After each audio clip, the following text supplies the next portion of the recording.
Good afternoon, viewers. We welcome to the show, Generation to Generations.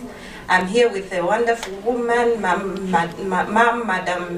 Tangu Mazava, a woman that believes that there is a reward in sharing knowledge. I'm here with her. She's going to give us the secrets, the values about how generations' baton should be passed on.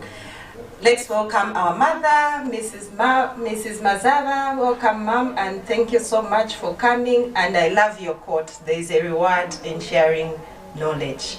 Yes, Mom. Welcome to the show. Thank you, Precious. It's a pleasure to be here. And I continue to thank God for this opportunity. It's God-given. And I continue to thank my parents who led me to Jesus. And here I am, I can be able to share in this way. Yes, I believe there's a reward in sharing knowledge. Because as you share knowledge and you see people succeeding as a result of getting that knowledge, it just gives you so much happiness. So I believe in sharing knowledge. And I want to say that the knowledge I'm sharing on this platform is what I gained as a result of my going to Israel, being part of my attachment for the Masters in Wealth Creation, Executive MBA, which I did from University of Lusaka. So we're attached to Israel. So I learned those principles. I've implemented them. I've benefited from them. So why not share? I have to share so that the way I am benefiting and getting better each day, the next generation, the generation that's there, must also benefit. Wow. Here we hear Mom talking about how she traveled to Israel and how she had done her things with the University of Zambia. It just shows to us that, you know, this is a mother that wants to transfer things educational-wise, wealth creation-wise. And so this is the time to take a notebook, a pen, and listen.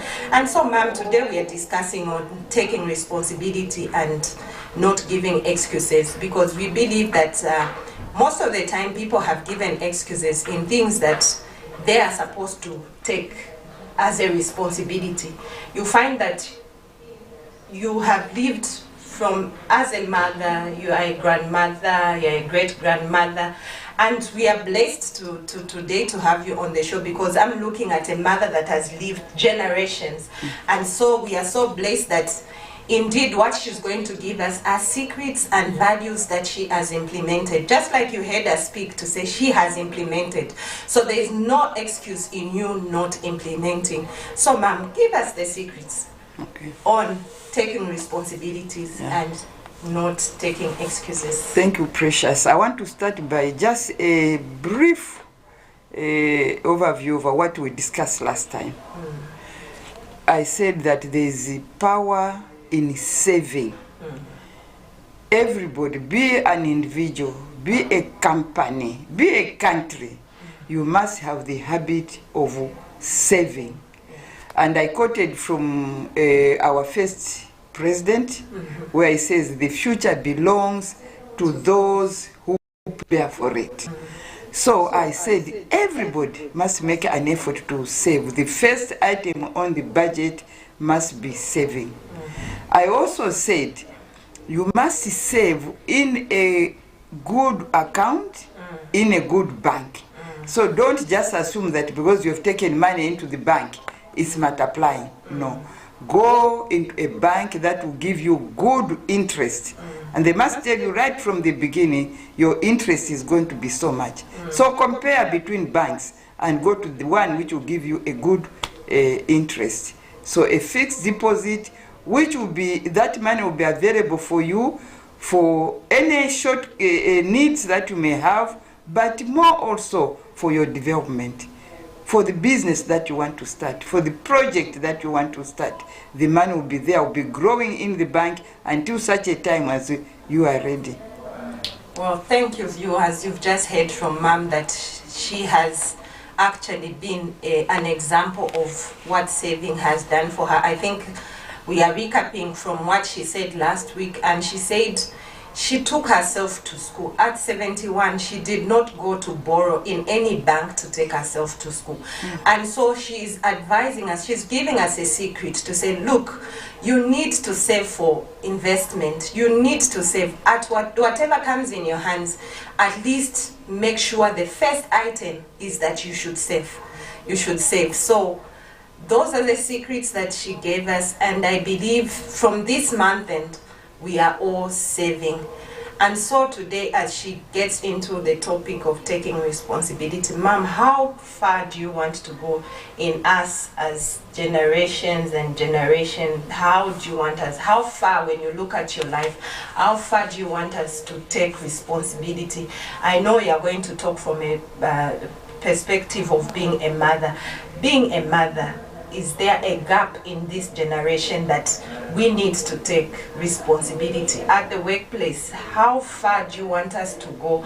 Because I know you've been a lecturer and you are a person that came on board because you presented good values, and you've, I think, from having lectured many, you have seen this. Is there a gap in even on the student side and family-wise? Taking responsibility. In my book that I've written, I've called it Complaining, the disadvantage of complaining. Wow. So when you are complaining, somebody else is responsible for your situation. So you are on a negative side. It's because my mother, it's because my father, it's because my uncle, it's because I'm an orphan, it's because of this and that. Or it's because I've got naughty children. That's why I've got problems. But everyone, in every situation, must take responsibility. That's why there's this finger. You see? You don't point at your son, you don't point at your husband, you don't point at your mother. You take responsibility. What is it that I can do to make this situation better than what it is? One day I was quite sad. At Apex, a young man comes with a grandmother and he says, oh, excuse me from paying fees. I brought you my grandmother who is paying my fees. I looked at him. Your grandmother is paying your fees? You see, somebody else has to do it. Okay? Somebody else, not him. This is a young man who could have found piecework, who could be working and take responsibility and started doing it. Then I take it at a national level, Precious. The attitudes that we have as a people. Yes, ma'am. We have in Zambia what we call Boma Yanganepo. Okay? So when we were in Israel, the first question they asked us was our relationship with our Boma Yanganepo. And they said, here in Israel, we don't depend on the government. We, the Israelites, we make money for the government. Yeah, that's right. We said, oh, not the other way. Because we went there ourselves believing that the government should give me money. So even if I want to go to Israel, the government must give me a scholarship. They said, we don't. We make the money. So how do you do it? They said, we do inventions, we start businesses, we do all sorts of things to make money, and then we ensure we are paying tax to our government. Enough money for the government to run our country. We are coming up with inventions. So when we have invented something, we sell it to other countries. Those countries, they pay me money. They also pay money to my government. That way, our government is doing very well, it's rich. We, the individuals, who are also doing well, we're also getting rich. And as we're getting rich, we are passing on the money. Okay? We are passing on. So, Precious, I'll help you to set out a business. from my money, okay? I will not send you to the bank. I will not send you to the government. No, I will help you. So that is taking responsibility. We complain.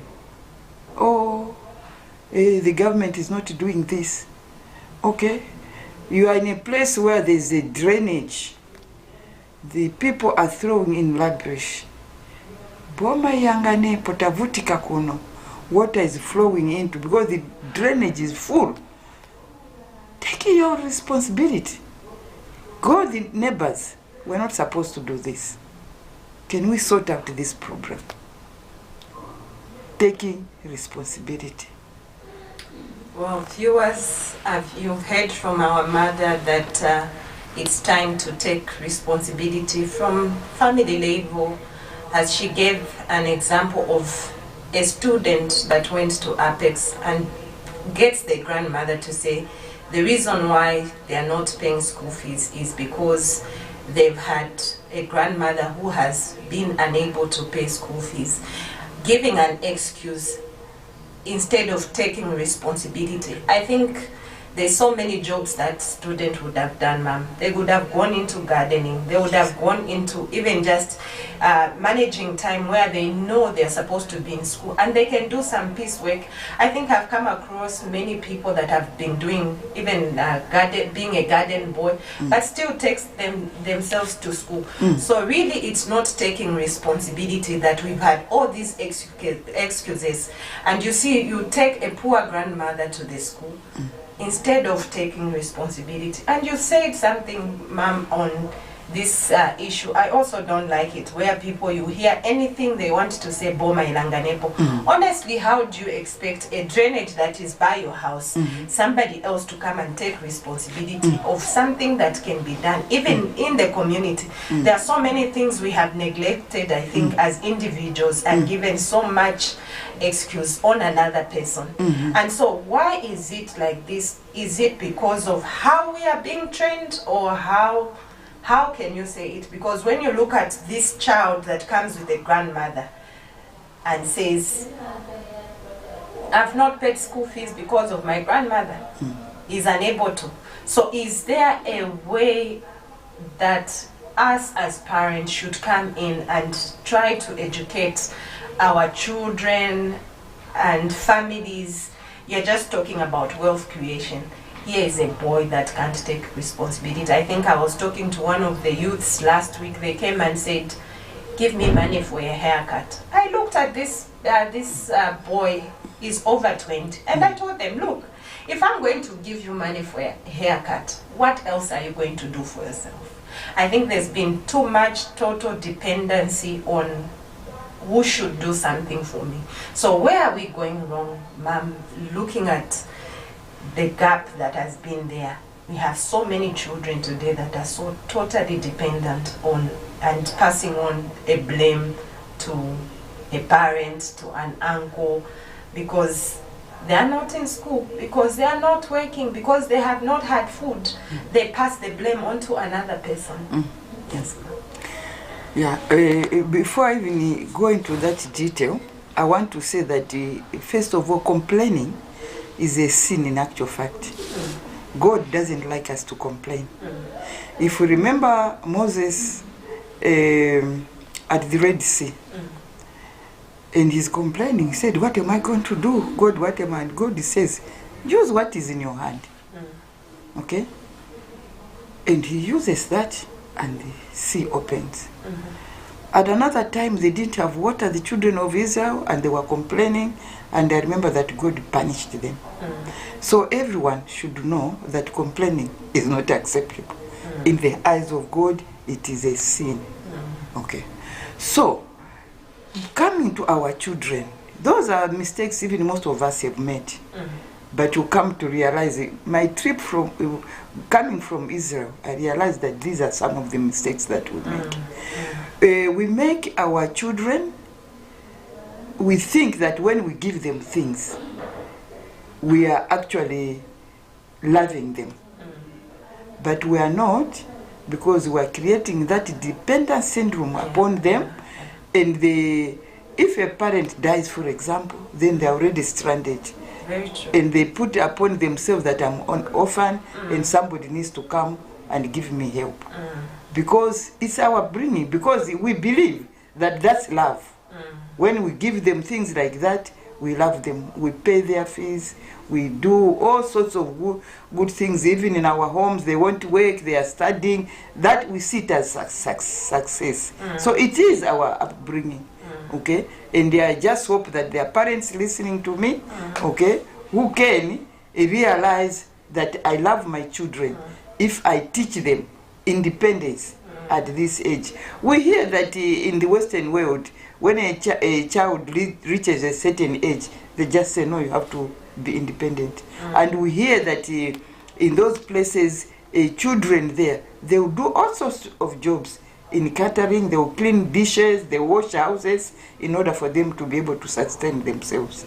So it's ours. But I think we can get out of that situation. Okay, we can get out of that. But especially, even as a nation, that complaining and Boma Yanganepo must begin to go and disappear. We must take responsibility. We must know that we are the ones who should be creating wealth. We are the ones who should be able to help the government, even have money and so on. So that one of these days our government will stop depending on donor funding. You know, those kinds of situations. And it can happen. So we take responsibility. We refuse to complain. If I have no money, okay, if there's unemployment, why should you wait for the government? Be an employer. Start a project that will help you employ other people. That's so good, Ma'am. And so we just heard it from our mom, and looking at what she has spoken about, she has lived what she's talking about. And so when she went to Israel and she comes back and she found a nation that works for themselves, a nation that does business and are able to sustain their economic activities in their nation. And so we are not different from them as Zambians. I think it's time to take responsibility. If you look at Mom here, she's already studying, she's planning to go and study wealth creation. And at her age, you may wonder and you may want to ask to say, why does she need this? Because at her age, you are thinking she can't go back to school. And here is one person that says we need to have wealth creation. As a nation, we need to pass on the baton of wealth creation. And so it's a challenge to each one of us that we need to just take responsibility and start to work, start a business. There are so many things that needs to be done. I spoke to Mom a few last week, and she was telling me about cooperatives. And I think, Mom, that is the right way to go as a nation also, so that through cooperatives, we are able to give back to the country and we are able to pay taxes. What can you advise on the cooperatives? There's somebody, you were just telling me you acquired land and we were sharing land. What is that person that is watching you today that is saying, Boma Ilanganepo, when Israel, the very people in the nation are changing the nation, and somebody in Zambia today is looking at waiting for the government to come and change the nation? I don't think it's about the government. The government will not come and change the nation. It's until we change the mindset and the attitude of us Zambians and believing that our country will be a better person. And it all starts from family level, because the family is the HR of this nation. And so when you look at how well we're raising our children, that is the only way we are going to come out of this total dependency on, or pointing fingers on who has not done what, because each one of us would have taken responsibility. So, Ma'am, what can you talk about in terms of how we are not going to be totally dependent on the country? You spoke about cooperatives and yes. Yeah, yes, Precious.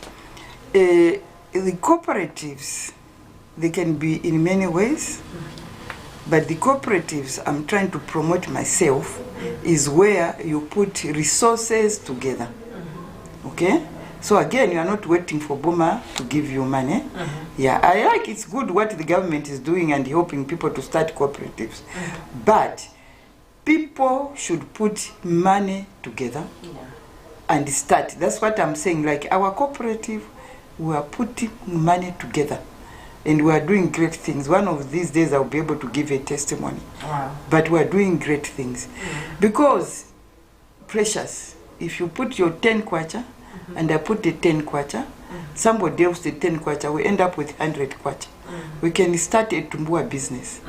Isn't it? Yes, we can. But if I've got my 10 kwacha alone, it won't be able to buy the flour and the cooking oil to start a Tumbua business. So that's the idea behind the cooperatives. So I said earlier on when I came that I have a dream that sooner or later, 75% of the economy of this country will be in the hands of Zambians. And I think that's one of the ways we can get there faster. Can you imagine? I imagine, precious, if Zambians, because like the University of Zambia has been training the people in mining for a long time, from the inception. All those people, if they put their retirement packages together, wouldn't they have a big mine of their own?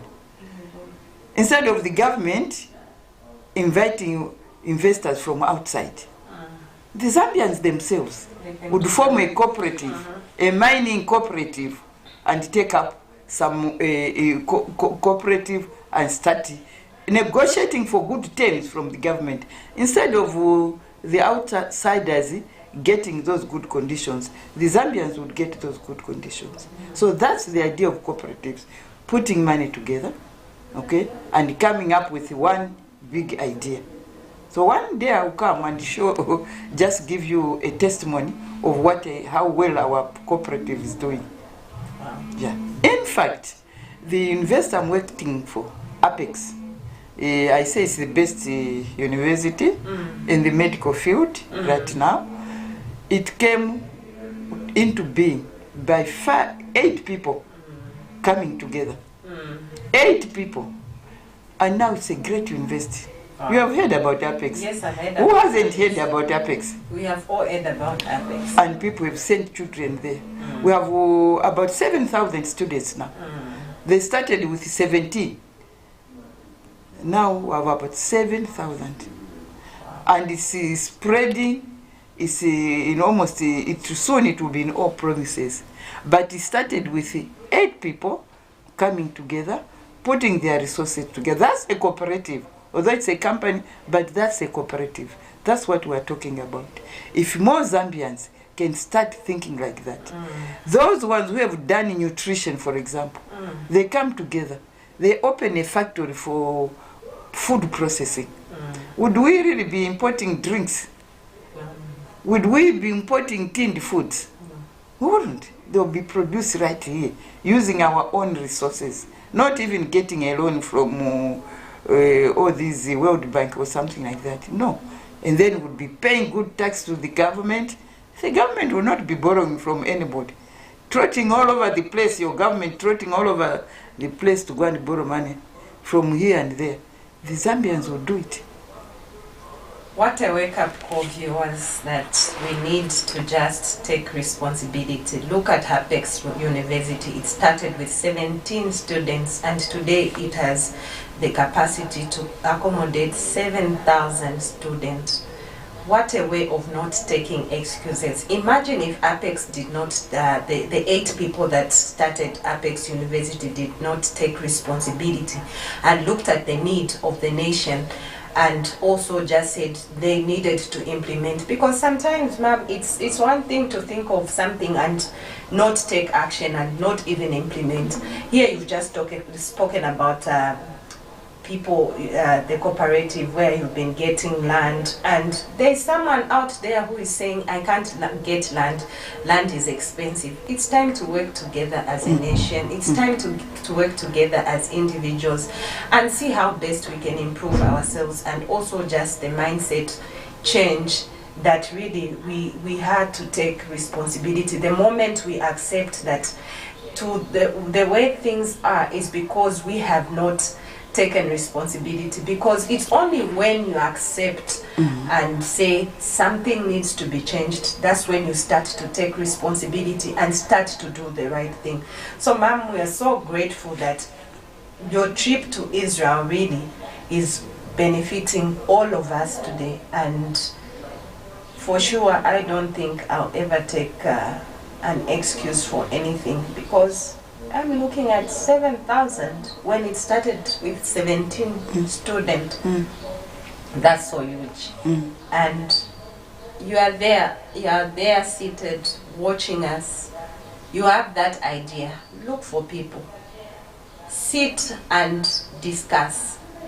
There is more that we are going to do when we work together. Yes, ma'am. I will just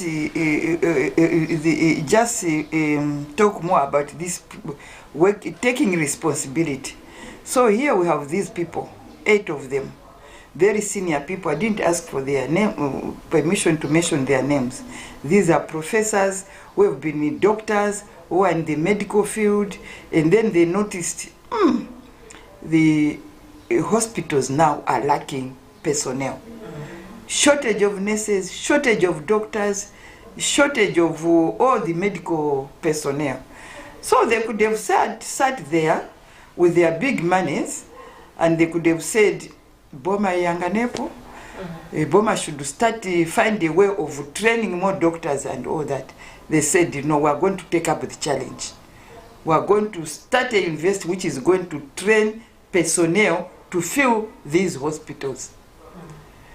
And already we're talking of, I think we've produced more than 2,000 health personnel. Wow. We have impacted, and we've heard from the comments of people that Apex has got good, well-trained personnel. So they didn't complain. That's what I'm saying. They didn't complain. They took responsibility. They took action. Then they worked together. Can you see those principles? They took responsibility. And they worked together. They worked together. They put their resources together. Now we can talk of this big university. And then others are also learning from them. Now we have other universities that are coming up, training medical personnel. But that was the idea. So, Ma'am, looking at the way you've spoken about Apex, you say there were professors, there were this and this. So really, how do you engage different generations to come at a workplace and achieve that one goal? Because if I look at your generation, my generation, the generation that is coming from behind me, how do you engage each and every generation to work together and just come up with something? Or is there any skills that are there at any specific generation that, okay, this generation they were good at this and this generation is now good at it? So is there anything like that? Because when you look at the now people, we are talking about them saying, I don't have a job because of that, because of this. So now, is there any skill that is needed from each generation that when we put things together, we have something successful? I think what is important is the sharing of knowledge, the way we are sharing. So that when people look at Tango Mazava, they will not look at this lucky woman who has ended up like that. They will know that I had to take certain steps. First of all, I had to save. Okay. First of all, then I had to look for knowledge. Okay. And as I said to you earlier on, I am going to go into PhD to get deeper knowledge on wealth creation. Because even my master's was on wealth creation. Even the going to Israel was part of the wealth creation program. Okay. So the knowledge must be passed on. Okay.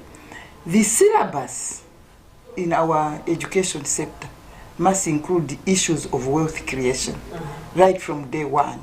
In small bits, growing as you are going. cancelling the dependence syndrome. I like the fact that now the government is even encouraging schools to have production units. Okay?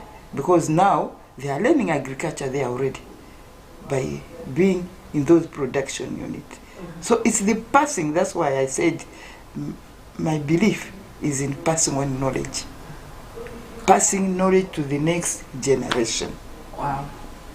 So I have interacted so much with Mom, and last time she was also talking about doing an events center, and also just trying to see how best she can modify the events section.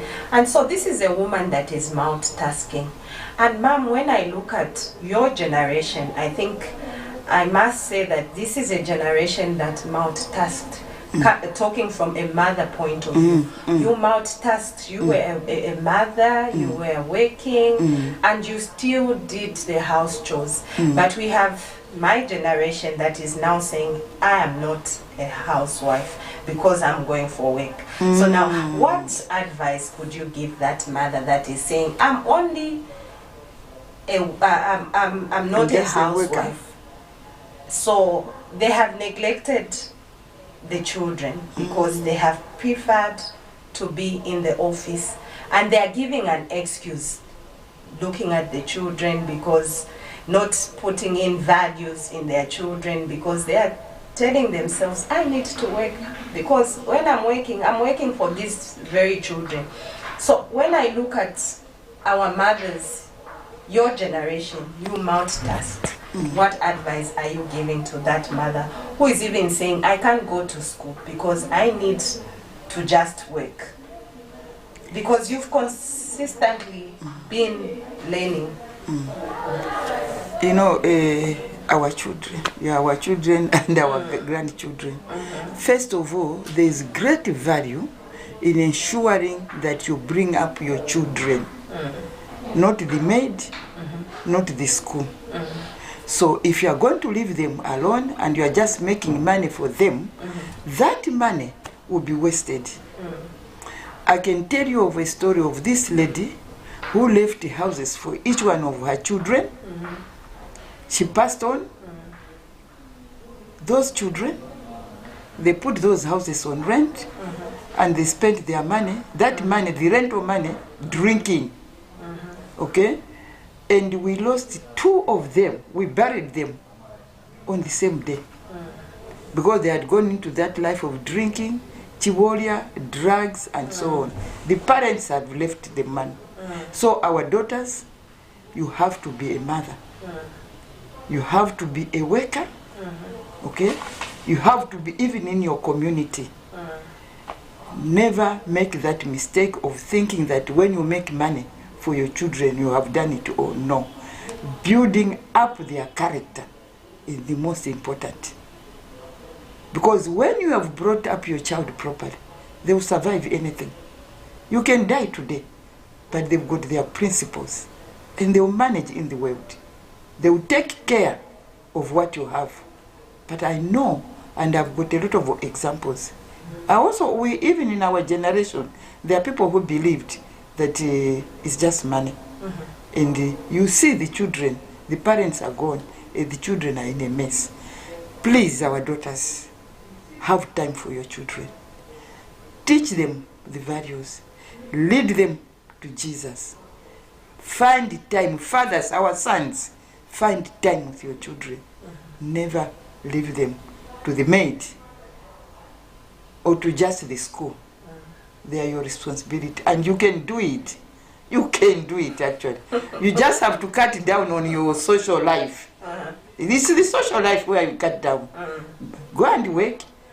Find time to come and cook for your children and your husband, and find time to share values with your children. We have just spoken to our mom, as unfortunately time is not with us. She's spoken of how she has taken responsibility of being a wife, of being a mother, being a grandmother, being a great-grandmother. And in all these things, she has taken responsibility. To that woman who is watching me now, and you're telling yourself, I'm not a housewife, and so your children have suffered because you needed to go for work, you needed to. It's one thing to bring them money, but it's another thing to leave a legacy that they are going to carry on. Even when they are left with nothing, can they survive with what you have left with them? The Bible says, leave an inheritance for your children's children. So for your generations and generations. So when leaving the inheritance for your children's children, we are talking of a mindset. You can leave property today, you can leave money today, but if you've not developed a right mindset, they'll definitely sell. We've witnessed many houses sold after parents have gone. And so parents, please, please, please, let us leave principles, let us build characters in our children. Mom, your last words to the viewers. I've had no messages today, but we can just talk to the people that they needed to take responsibility. You've spoken at national level, you've spoken at family level, and also community level, as a student, as a mother. I think you have addressed us all. So, your last words, ma'am. Okay. The starting point is don't complain. When you find a situation, think of what can I do myself. And there's a lot around you which you can do. Even when you want to start a business, there's so much around you which you can use to start that project. So once you stop complaining, of course you refer things to Jesus, and Jesus gives you wisdom. Your mind begins to open up, and you see what you can do in any situation. Don't look at somebody else as a solution to your situation. Don't look at Boma Yanganepo as a solution to your situation. You can do it. 2, please pass on to your children, to your nieces, to your nephews, that good legacy. Okay? One of not being a dependent, knowing that you have what it takes to achieve and to have what you want. Give them values, and please lead them to Jesus. That's number 1. But give them, find time, because when you find time to discuss with your children, nieces and nephews, then they will not go and ask from the wrong place. They will not just ask from the Google. They will hear from you, and you'll be able to teach them the correct values. Divide your time. Find time for your family. Find time for your children. The money in itself is nothing.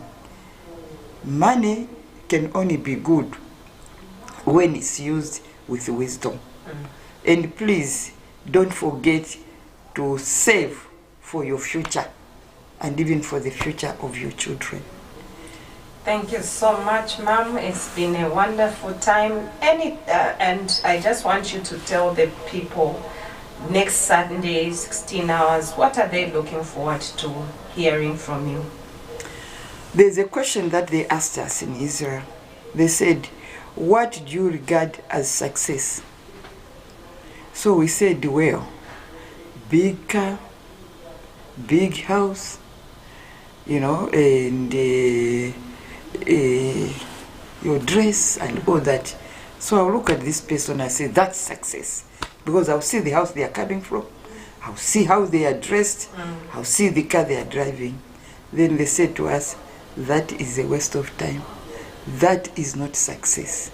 In Israel, success is counted as how you make other people succeed in life. That's what we shall be discussing. So viewers, make a date with us next Sunday, 16 hours. How do you measure success? Success is measured on how well you pass on to the next person, to the next generation, to the other person. Success is not measured through property. Success is measured on what you impact to the next generation. Thank you so much. See you next Sunday.